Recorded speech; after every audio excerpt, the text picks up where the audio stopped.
شريك له وأشهد أن محمدا عبده ورسوله المبعوث رحمة للعالمين بشيرا ونذيرا وداعيا إلى الله وسراجا منيرا. اللهم صل على محمد وعلى آل محمد وأصحابه أجمعين. أما بعد فيا عباد الله أوصيكم وإياي بتقوى الله فقد فاز المتقون. Jamaah Id Al-Adha rahimakumullah. Izinkanlah saya di awal khutbah ini menyampaikan kalam iftitah. Mudah-mudahan menjadi suara hati kita dalam mengikuti khutbah ini selanjutnya.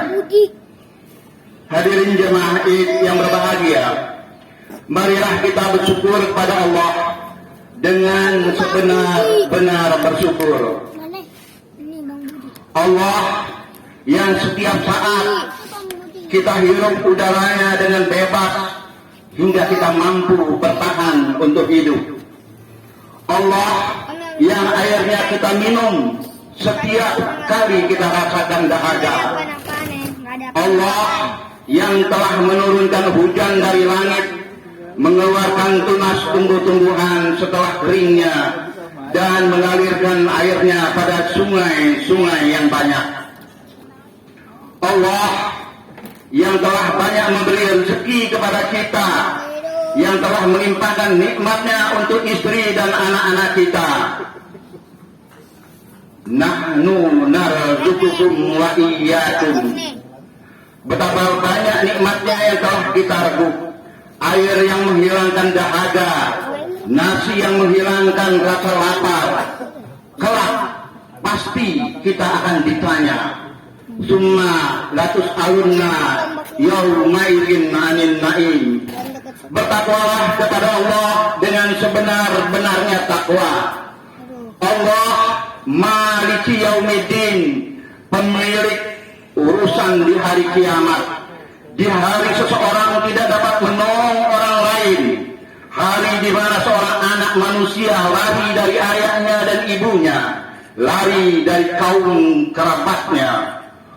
Allah penguasa yaumul mahsyar, padang yang maha luas, tempat berkumpulnya manusia, minal awwalun wal akhirun, yang akan memperlihatkan kepada kita catatan-catatan tentang apa yang pernah kita kerjakan, catatan-catatan tentang apa yang kita telah tinggalkan. Akan dihitung segala perbuatan kita, akan ditimbang segala kebaikan dan keburukan kita, akan dihisab semua manusia di hari perhitungan.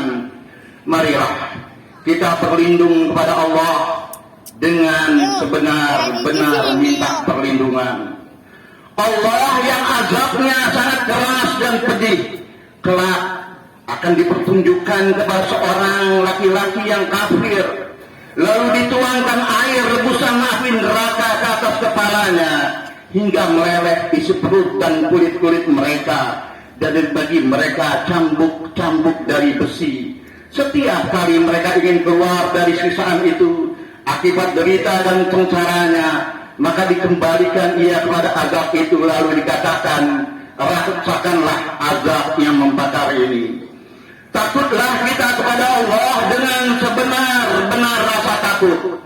Allah pemilik neraka jahanam. Kelak tempat orang-orang kafir akan digiring secara berbondong-bondong.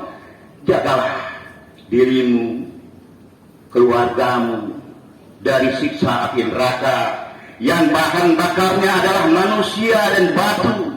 Di dalamnya ada malaikat penjaga yang keras dan bengis. Allahu Akbar, Allahu Akbar, walillahil hamd. Hadirin jamaah sholat Id yang berbahagia, ketahuilah bahwa ibadah haji bukanlah sekedar peristiwa ritual belaka. Ibadah haji bukan bersifat seremonial. Syariat haji diturunkan setelah Rasulullah beserta sahabatnya melalui pengorbanan yang panjang. kita tentu tidak mudah melupakan bagaimana jasa-jasa Rasulullah dan pejuang Islam di masa awal din ini ditegakkan. Mereka berjuang dengan pengorbanan demi pengorbanan, baik harta, darah maupun nyawa. Semangat pengorbanan ini juga telah dicontohkan oleh Nabiullah Ibrahim alaihi salam. Semangat rela berkorban dalam menegakkan kebenaran. Pada masa mudanya beliau dibakar hidup-hidup oleh Raja Namrud yang zalim. Tetapi Allah menyelamatkan Nabi Ibrahim. Sekarang marilah kita bertanya pada diri kita masing-masing, bagaimana kualitas pengorbanan kita dalam beribadah kepada Allah.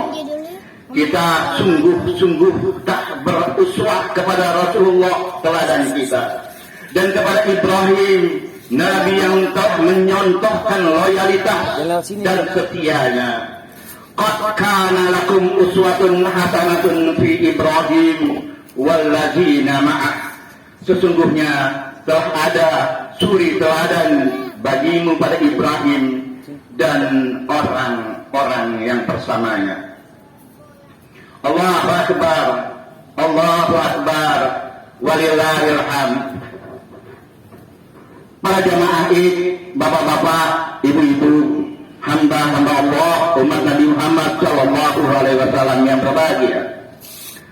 Dakwah para nabi, dakwah para rasul adalah dakwah tauhid yang moto mereka adalah tahrir nas min ibadatil ibad ila ibadatillah, membebaskan manusia dari menyembah sesama manusia kepada menyembah Allah semata.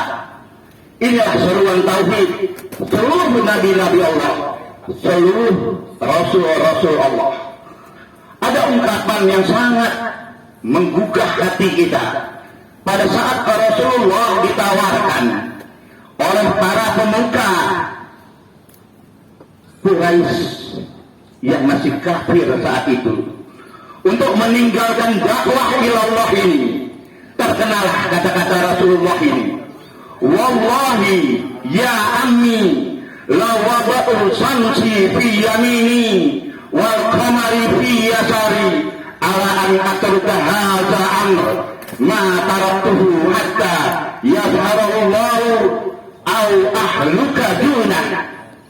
Demi Allah, wahai pamanku, seandainya mereka meletakkan matahari di tangan kananku dan rembulan di tangan kiriku agar aku meninggalkan dakwah ini, niscaya tidak akan aku tinggalkan perkara ini sebelum Allah memenangkannya atau aku binasa karenanya. Hadirin salat Id, hamba-hamba Allah, umat Nabi Muhammad yang berbahagia. Inilah statement Rasulullah, inilah komitmen Rasulullah, inilah ruhul tauhid yang diturunkan oleh Nabi Adam kepada cucu buyutnya Muhammad Rasulullah. Tidak akan ditinggalkan dakwah tauhid ini. Para jemaah sekalian, tahukah kita kondisi tauhid umat Islam di Indonesia hari ini yang Allah lambangkan dalam surah Ibrahim? Allah katakan, alam tara kaifa daraballahu masalan kalimatan thayyibah kasajaratin thayyibatin asluha sabitun wa far'uha fis sama. Tidakkah kamu perhatikan bagaimana Allah telah membuat perumpamaan kalimatan thayyibah, kalimat yang baik itu adalah kasajaratin thayyibah, bagaikan satu pohon yang thayyib yang akar-akarnya teguh menujam ke bumi, cabang-cabangnya ke langit. Itulah penggambaran tauhid. Tauhid yang kokoh, sidrah Allah telah masuk di jiwa-jiwa manusia. Dia bagaikan sebatang pohon yang akarnya menghujam ke bumi, cabang dan rantingnya menembus ke langit. Itulah sidrah Allah. Tapi sekarang kondisi umat Islam di Indonesia tauhid ini bagaikan batang yang terendam, pohon yang thayyib itu, la ilaha illallah itu tenggelam, terendam kalau kata pepatah Melayu, mengangkat batang terendam. Tidak muncul lagi keberanian untuk berkata, inna sholati wa nusuki wa mahyaya wa mamati lillah rabbil alamin. Ishadu bi anna muslimin. Kondisi umat Islam harus dibangkitkan kembali ruh tauhid mereka. La ilaha illallah mereka bagaikan batang terendam, harus kita angkat ke permukaan. Harus kita kembalikan kejayaan Islam sejak dicontohkan oleh Rasulullah Sallallahu Alaihi Wasallam. Jemaah Eid yang berbahagia, Rasulullah kalau khutbah intinya adalah mengajak orang bertakwa kepada Allah, mengembalikan orang kepada kalimat la ilaha illallah. Tidak. Memberi perintah untuk bertakwa, menasihati mereka, mengajak kaum ibu untuk bersedekah. Itu intinya khutbah Rasulullah. Maka esensi dasar dari din itu adalah nasihat. Sahabat bertanya, kepada siapa? Hak siapa nasihat itu? Ad-dinu nasihat lillah. Din itu nasihat sebagai hak Allah. Jalankanlah hukum-hukum Allah. Hak siapa nasihat itu? Hak kitabullah. Jalankanlah wahyu Al-Quran dan sunnah Rasulullah. Lalu hak siapa? Hak Rasulullah. Hak Rasulullah untuk ditaati, bukan diingkari. Kemudian hak siapa nasihat itu? Hak-hak imamnya orang-orang Islam, Da'imatul Muslimin. Hak-hak nasihat itu hak yang kita harus sampaikan kepada penguasa yang zalim, penguasa yang zalim, penguasa yang tiran. Harus dinasihati, dan nasihat untuk kaum muslimin sekalian. Hamba-hamba Allah, umat Nabi Muhammad yang berbahagia, kondisi ini saya bagi dalam 3 tahapan nasihat. Pertama, kita menasihati umat Islam sendiri dalam kondisi kekinian. Bukankah kita sekarang masih mengalami kehancuran di dalam masalah tauhid? Masih banyak kesyirikan di mana-mana.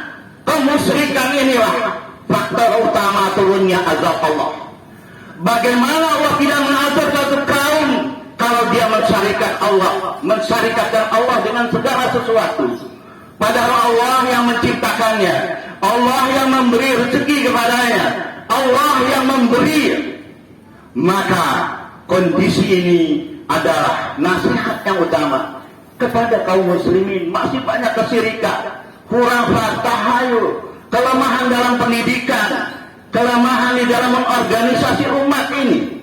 Inilah kondisi umat kita hari ini.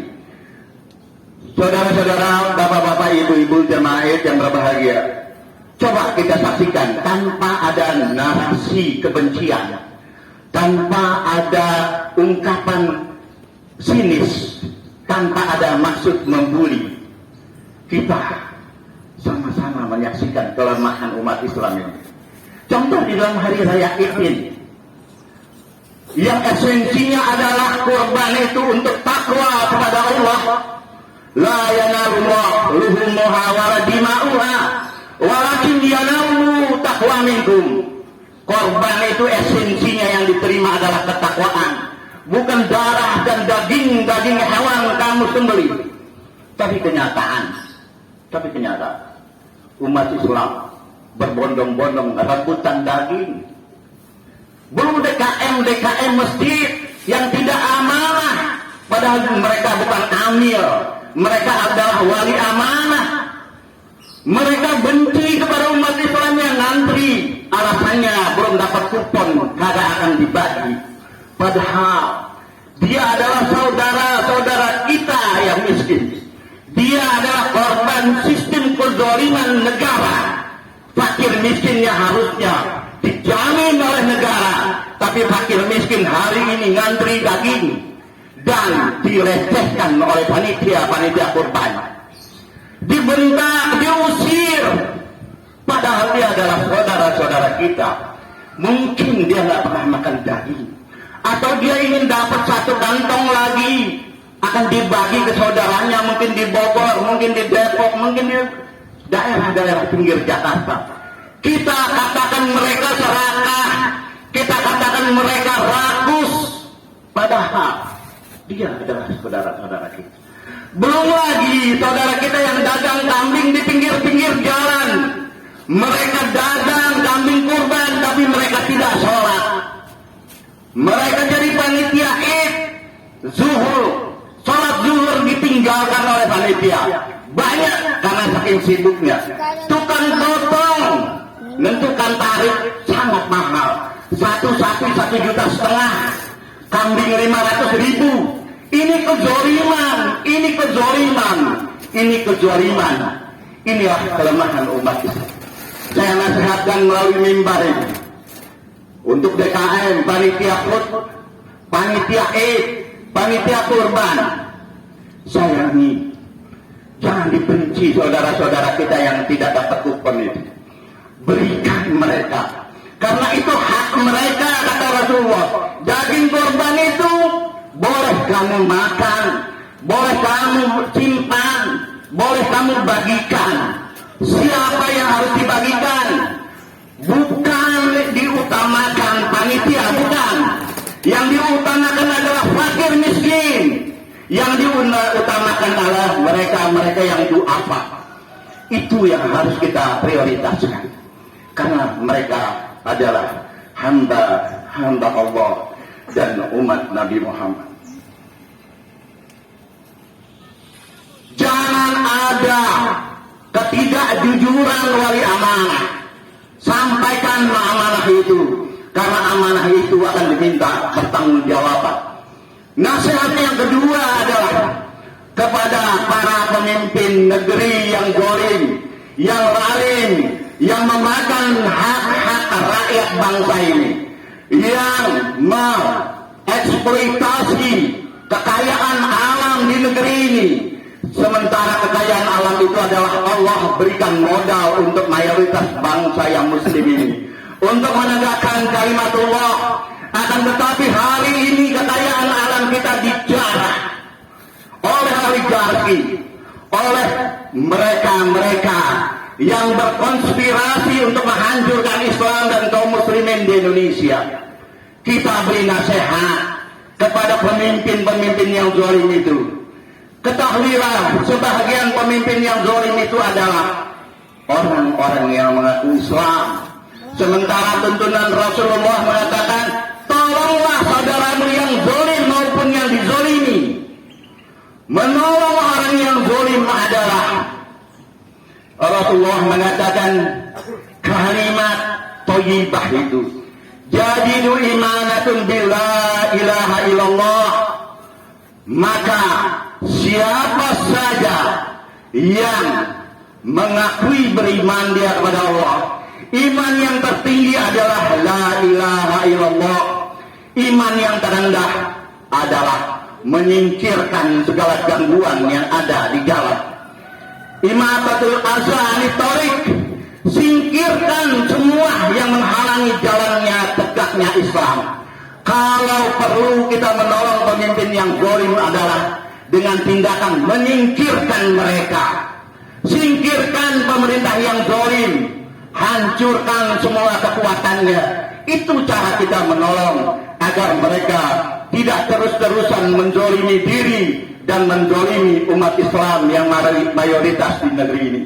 Bukan berita lagi, telah tersiar kabar bahwa negeri ini hancur, porak-poranda karena kelakuan konspirasi antara kaum muslimin yang lemah iman dengan penguasa yang tamak dunia, yang rakus kepada kekuasaan.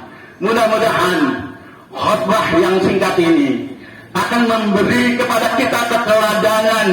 Kalau kita redha Allah sebagai Rabb kita, raditu billahi rabban wa bil islam ad-din wa bi Muhammadin nabiyya wa rasulah, dia akan mendapatkan zakatul iman, kelezatan iman, halawatul iman, manisnya iman. Asal kita redha Allah sebagai Rabb kita, kita redha Islam sebagai din kita, kita redha Nabi Muhammad sebagai Nabi kita. Pendidikan kita mungkin SD, SMP, atau SMA, atau bahkan sarjana. Kalau kita mati, dikubur kita cuma ditanya 3. Man rabbuka, wa ma dinuka, wa man nabiyuka. Bocoran pertanyaan kubur itu telah diberikan di dunia ini. Siapa Rabb kita? Man rabbuka? Siapa Rabb kita? Siapa Rabb kita? Apakah presiden sebagai Rabb, sebagaimana Fir'aun mengatakan ana rabbukumul a'la? Apakah anggota-anggota DPR itu yang memelihara hak-hak kita? Hak-hak kita, hak-hak ajasi kita. Itukah Rabb yang mengatur urusan, yang membuat undang-undang, yang menghasilkan kemiskinan demi kemiskinan? Man rabbuka?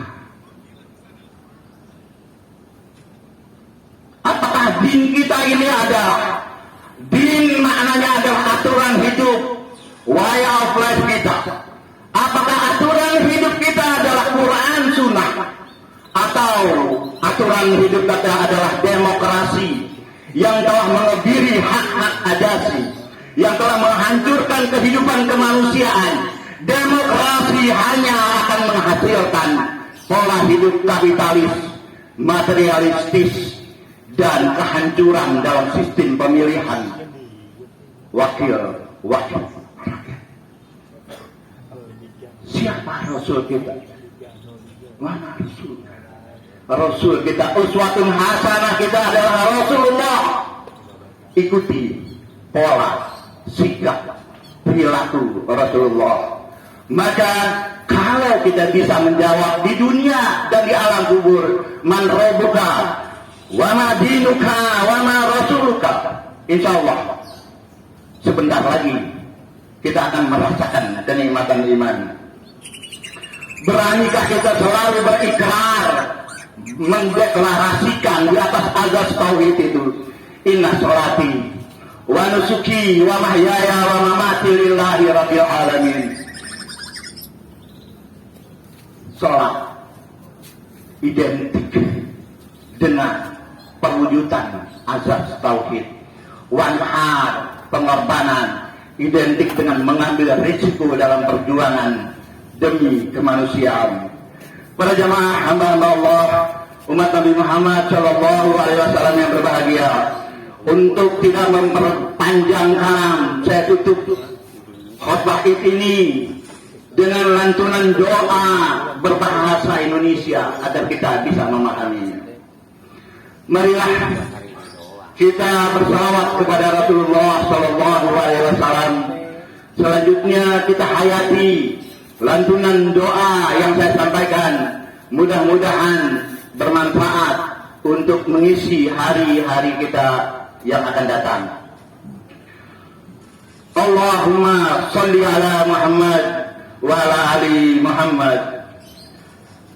Ya Allah, berilah takwa kepada jiwa-jiwa kami dan sucikanlah dia. Engkaulah sebaik-baik yang mensucikan. Engkau pencipta dan pelindungnya.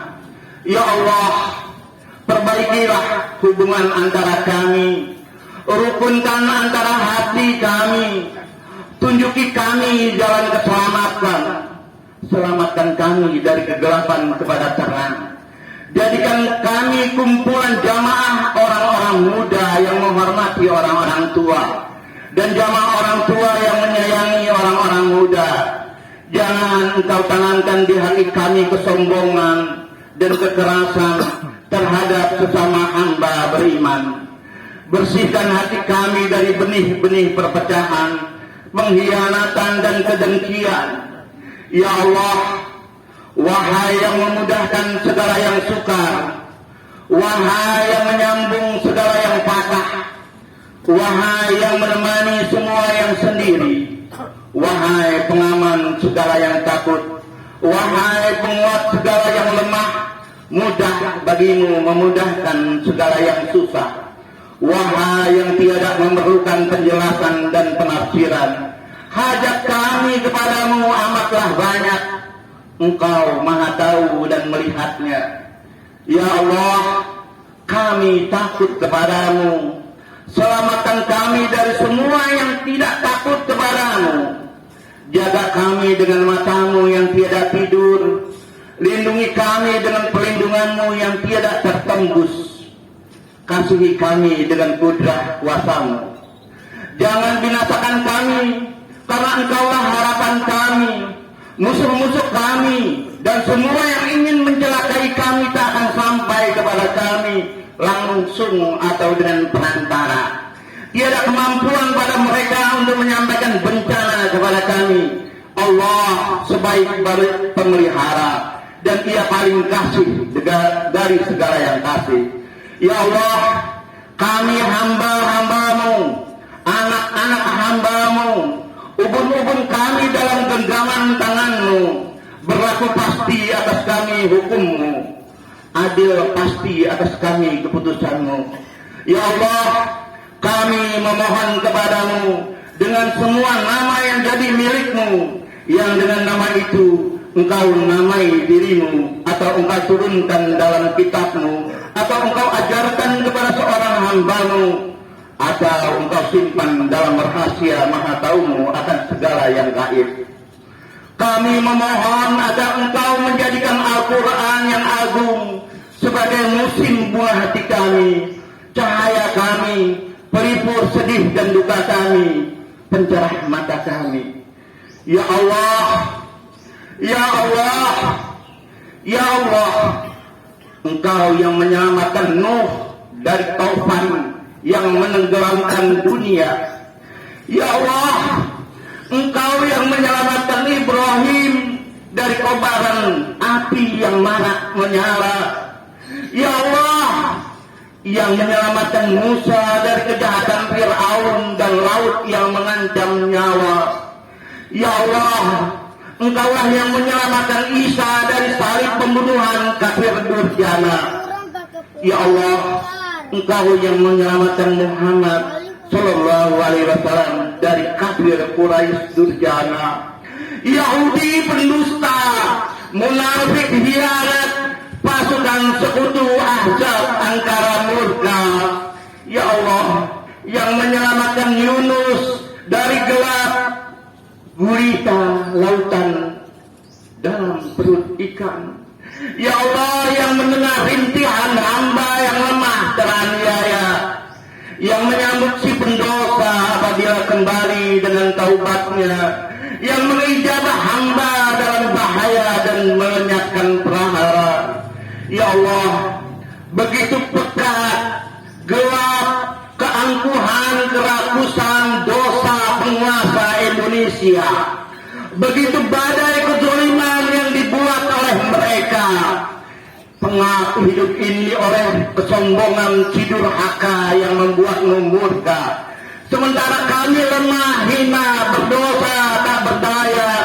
Ya Allah, jangan kiranya Engkau cegah kami dari kebaikan yang ada padamu, karena kejahatan yang ada pada diri-diri kami.